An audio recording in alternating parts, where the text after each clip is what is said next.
Bapak Kabit, mungkin sebelum kita mulai, Bapak Kabit, kan kita dengar bahwa Bapak Kabit satu hari di sini khusus untuk Kemang Alor. Kira-kira apa sih yang mendorong Bapak Kabit bisa sampai kok pas habis rakor langsung bisa ke Menarkan kabupaten-kabupaten lain ada, tapi Bapak Kabit bisa menyempatkan diri ke sini, mungkin bisa disampaikan. Terima kasih. Assalamualaikum warahmatullahi wabarakatuh. Keluarga besar pendidikan Islam se-Nusa Tenggara Timur yang saya cintai, khususnya keluarga madrasah yang mandiri berprestasi.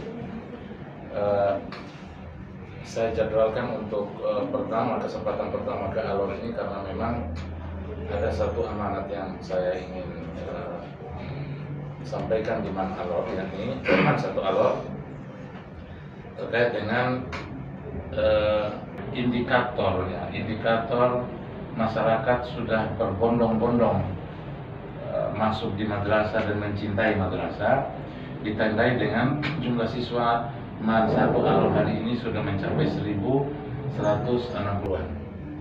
Nah, sehingga kita pernah berjanji siswa yang ke-1.000 sebagai tandanya kami akan berikan semacam piagam penghargaan.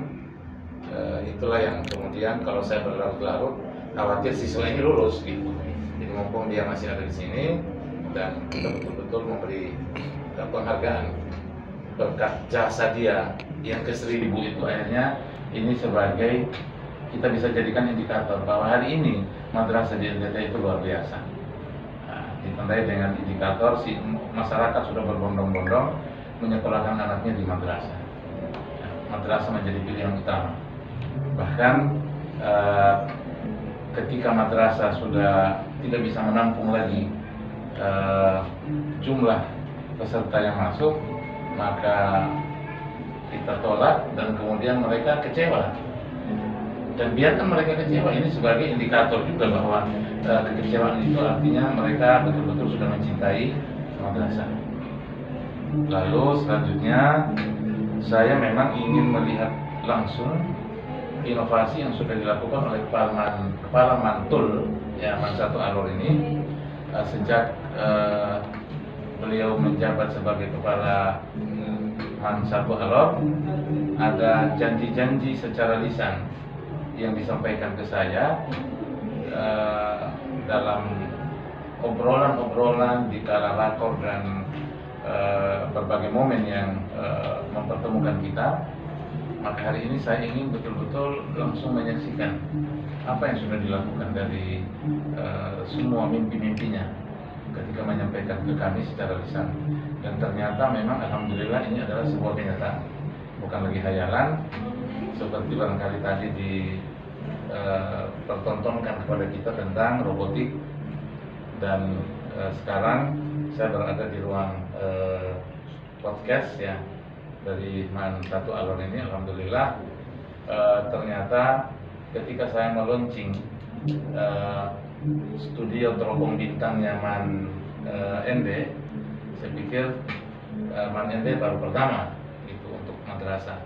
Ternyata hari ini Man Satu Alor juga bahkan sudah digagas sejak 2005 dan baru hari ini dihidupkan lagi. Pernah mati suri dan kemudian hari ini dihidupkan lagi.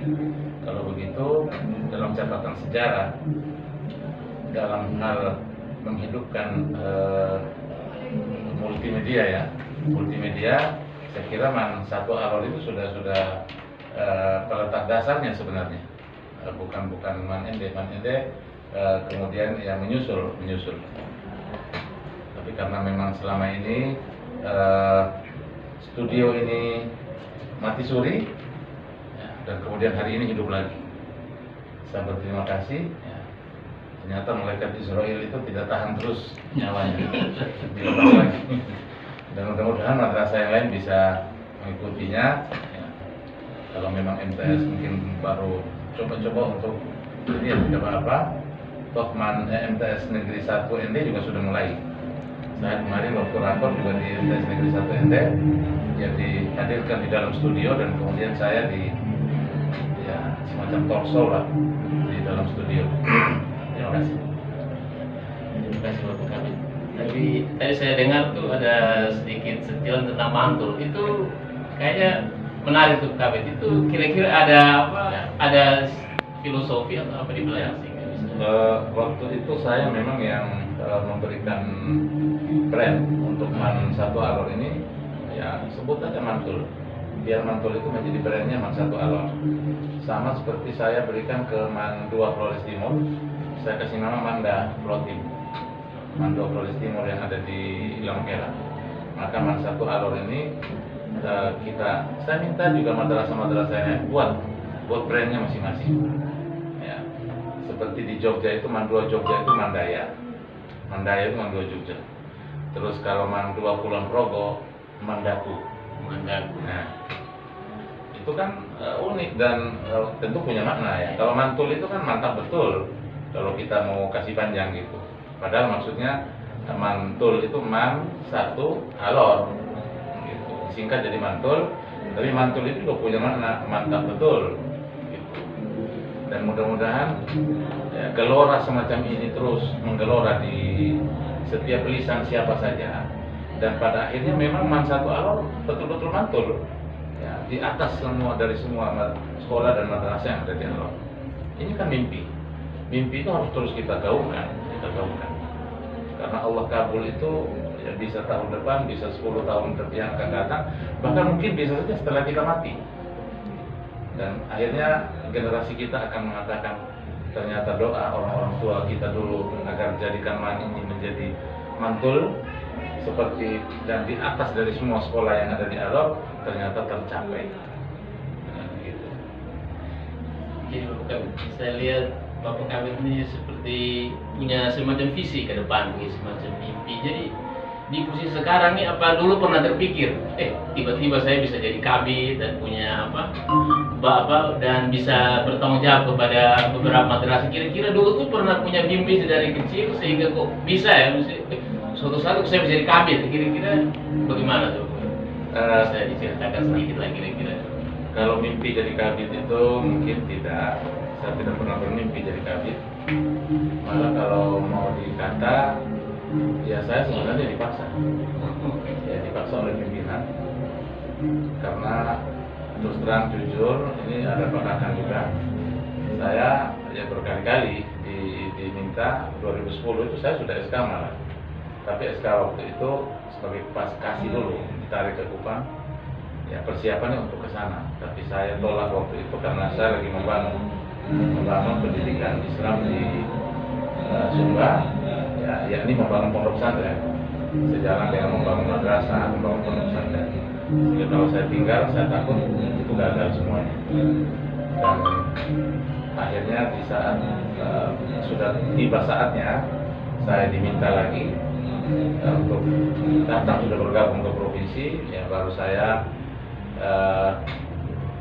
ya setengah mengiyakan dan pasrah lah begitu. Akhirnya ya terjadi seperti yang ada sekarang. Dan tentang mimpi-mimpi setelah saya jadi kabit, ya seperti mimpi-mimpi orang pada umumnya ya.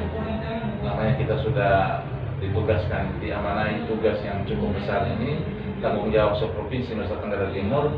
Saya tidak mau itu biasa-biasa saja. Karena yang saya pernah lakukan di Sumba, restoran Islam pertama yang ada di Sumba Barat itu saya yang buat. Jadi hampir semua yang saya buat itu sesuatu yang baru. Dulu belum ada madrasah, maka madrasah duluan. Pertama yang kita hadirkan di Sumba Barat adalah ITS. Lalu kemudian pondok pesantren pertama di Pulau Sumba adalah pesantren yang kita dirikan.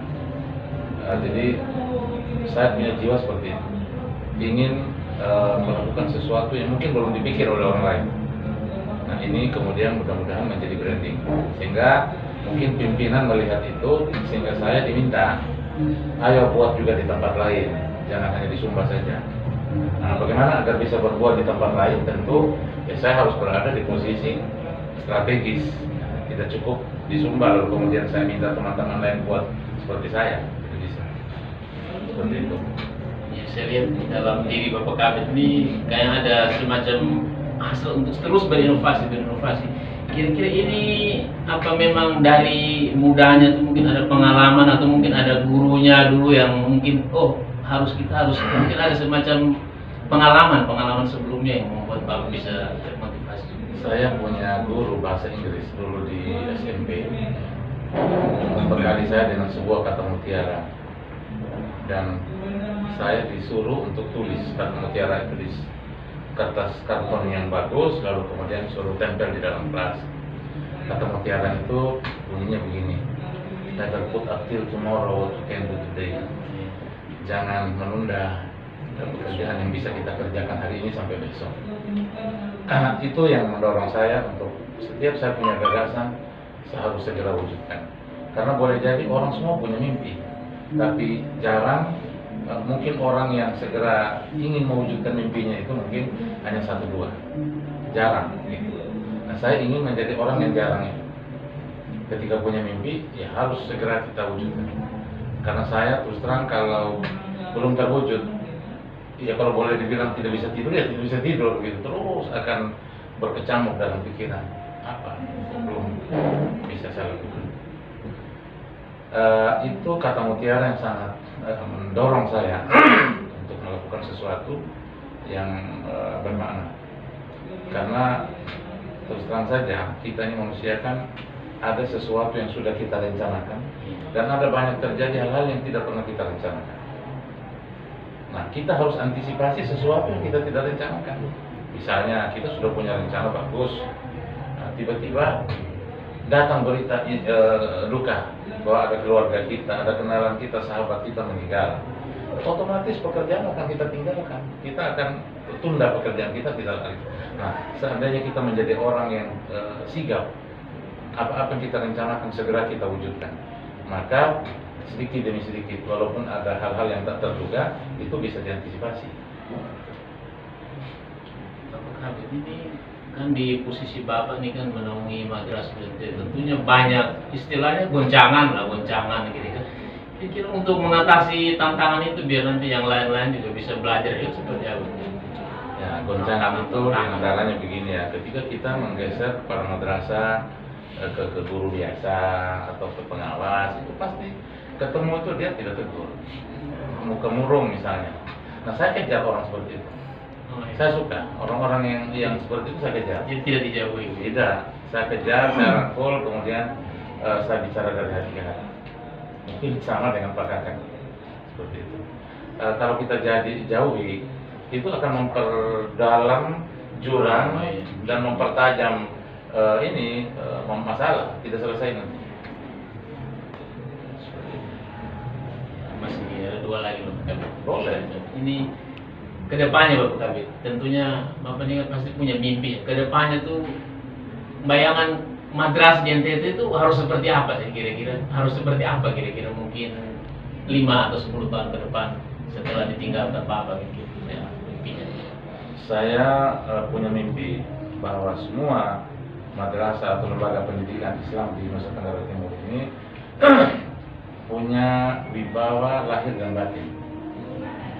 Jadi bukan hanya lahir, kita lihat madrasah kita, bagus ya, orang lihat berdecak kagum, tetapi juga isinya penting. Itu yang saya memang mimpikan. Barangkali bedanya kita ya dengan di Jawa misalnya, atau apalagi di dunia pesantren ya. Dunia pesantren itu kiai lewat saja, atau para santri itu mendengar kiai mobil atau motor atau bunyi sandalnya kiai, itu para santri yang sedang duduk, sedang ngobrol langsung diam, dan kemudian mereka menunggu kapan suara kiai ini menjauh, baru mereka aktivitas lagi. Nah, itu kenapa? Karena tingkat pengamalan akhlaknya itu yang sudah luar biasa. Satu hormatnya. Ya, ya kita memang tidak butuh dihormati seperti itu, tapi paling tidak implikasi dari nilai-nilai akhlak itu betul-betul wujud gitu, betul kita lihat. Tingkat penghargaan masyarakat Nusa Tenggara Timur kepada orang yang berilmu itu dengan adanya madrasah ini nanti hebat, bagus gitu.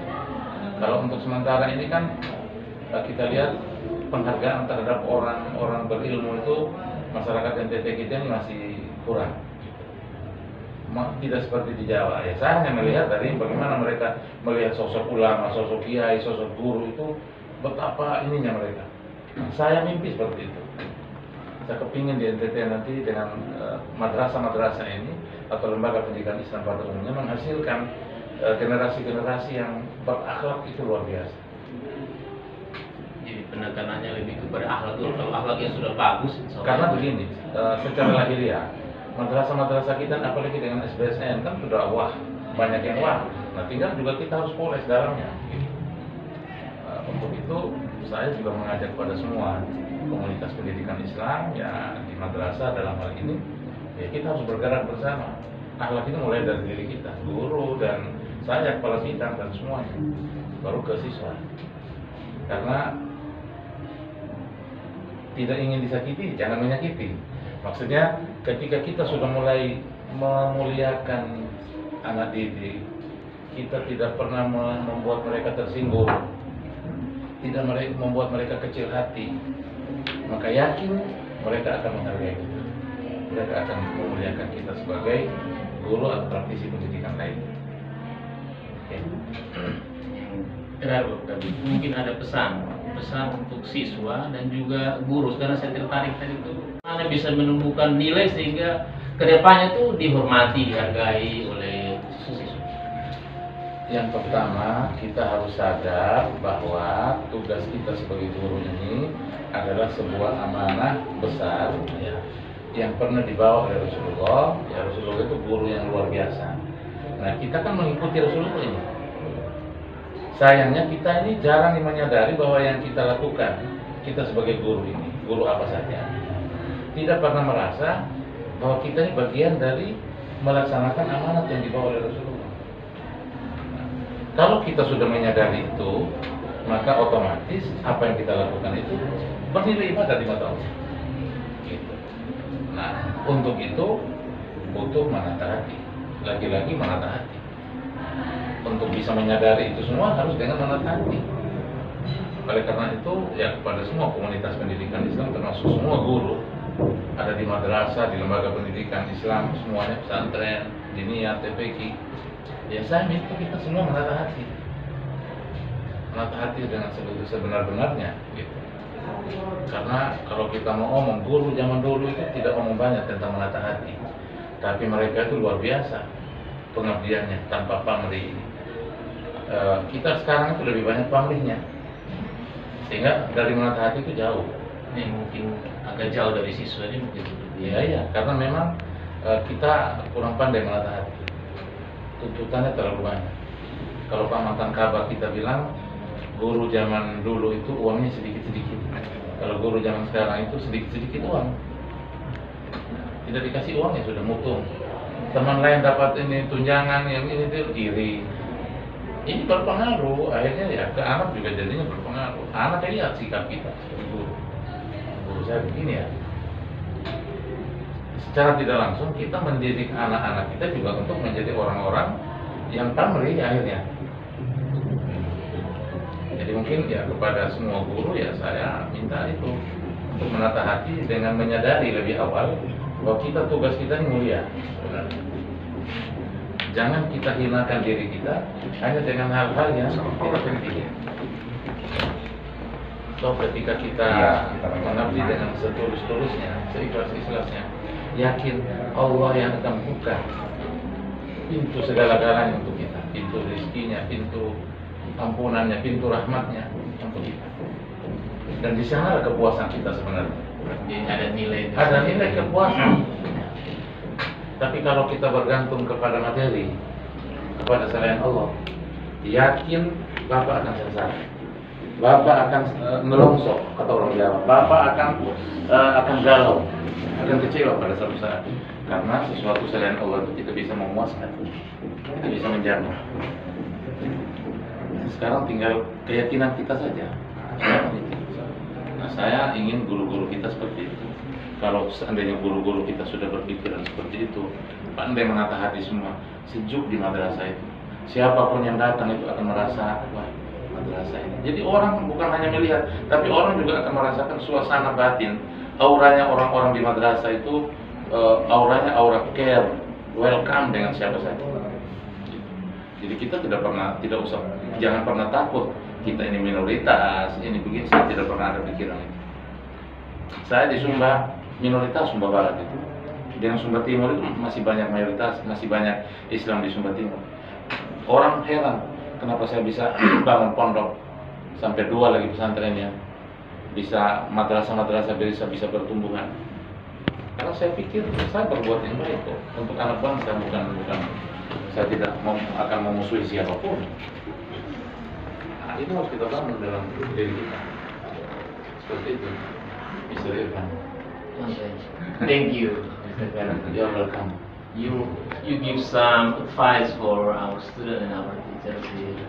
So I think that's very good, and I also appreciate you get a chance here to talk with me in our podcast, our first podcast in Manalor, and you are the first, yeah, Thank you. the first can talk with us. Terima kasih banyak Pak Kabit. Insyaallah. Obrolannya singkat tapi penuh dengan nilai. Saya lihat tadi itu banyak nilai-nilai yang patut bisa diambil bagi kita yang adik-adik dan masih yang di bawah, dan terutama guru dan siswa yang tentunya Bapak Kabit sampaikan itu hal-hal yang sangat-sangat bernilai yang bisa membawa perubahan untuk kedepannya nih pendidikan Islam di NTT bisa maju. Dan kita berharap itu semua bisa terlaksana seperti ini Bapak Kabit. Terima kasih banyak Bapak Kabit sudah bersedia hadir di Manalor dengan jajaran. Terima kasih banyak. Mungkin itu saja podcast kita hari ini. Bapak Kabit mungkin ada kata terakhir mungkin ingin disampaikan? Ada hal-hal terakhir mungkin disampaikan? Ya, terima kasih. Yang terakhir saya ingin mengulang kembali kata mutiara dari guru saya, never put up till tomorrow what you can do today. Jangan pernah menunda sesuatu yang kita impikan untuk kita wujudkan hari ini sampai besok. Demikian podcast kita hari ini. Terima kasih banyak. Wassalamualaikum warahmatullahi wabarakatuh. Waalaikumsalam.